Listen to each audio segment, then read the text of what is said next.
কাইলৈৰ পৰা সাহিত্য সভাৰ বাৰ্ষিক অধিৱেশন উখল মাখল 12 পাছৰজা সমন্বয় ক্ষেত্ৰ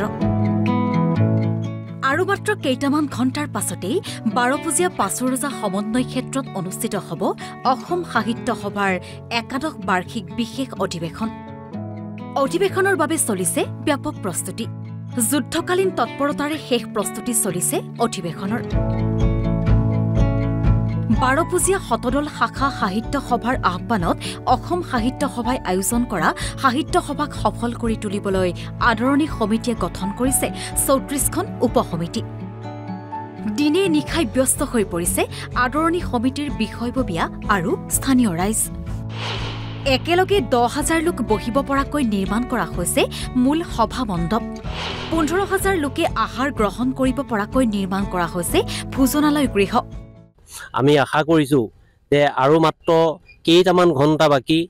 31 তাৰিখৰ পৰা আমাৰ ইয়াত কাৰ্যসূচী আৰম্ভ হ'ব আপোনালোকে দেখিছে যে প্ৰত্যেক ঠাইতে আমাৰ যুদ্ধকালীনতাৰে কাম আগবঢ়াই গৈ আছে আমি 12 বজীয়া সমূহ ৰাইজে আমাৰ আইমাতৃসকলে অতিথিসকলক আপ্যায়ন কৰিবৰ কাৰণে আমাৰ পিঠাপনাৰ ব্যৱস্থা কৰা হৈছে আৰু ভোজনালয়ৰ কাৰণে আমি 3000 প্ৰতিনিধি একেলগে খাব পৰা আমাৰ এটা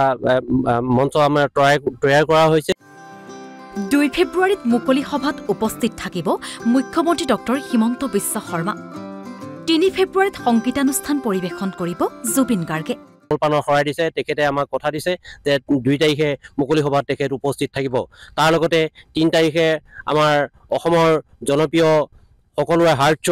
জুবিন গাৰ্গ মহোদয়ে আমাৰ ইয়াত উপস্থিত থাকি আমাক আমাৰ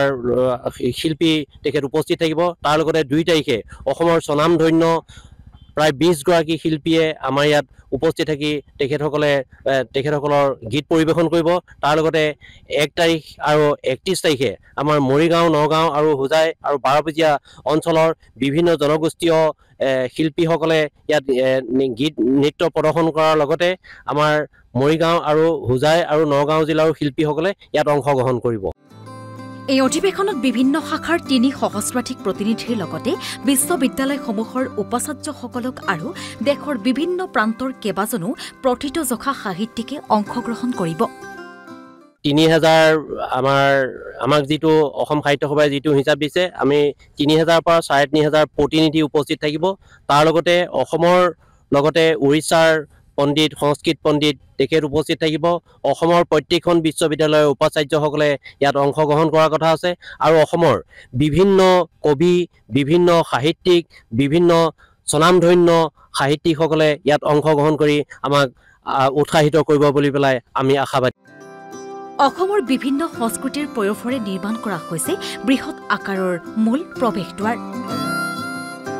লগতে আছে বৃহৎ এলেকাজোৰা বাণিজ্য মেলা বুধবাৰে পুৱা 8:30 সাহিত্যৰথী লক্ষ্মীনাথ বেজবৰুৱাৰ প্ৰতিমূৰ্তিত শ্ৰদ্ধাঞ্জলি জনাই অধিৱেশনৰ কাৰ্যসূচীৰ শুভাৰম্ভ কৰিব অসম সাহিত্য সভাৰ সভাপতি ডক্টৰ সূৰ্যকান্ত হাজৰিকাই পাছৰজা সমন্বয় ক্ষেত্ৰৰ মূল তোৰণ আৰু সমন্বয় ক্ষেত্ৰৰ শুভ উদ্বোধন কৰিব অসম সাহিত্য সভাৰ প্ৰাক্তন উপসভাপতি মৃণালিনী দেৱীয়ে ইয়াৰ লগতে পাছৰজাৰ সোঁৱৰণত বন্তি প্ৰজ্বলন কৰিব পাছৰজাৰ পৰিয়ালে ৰহাৰ পৰা কুঞ্জ কাকতি এনভি নিউজ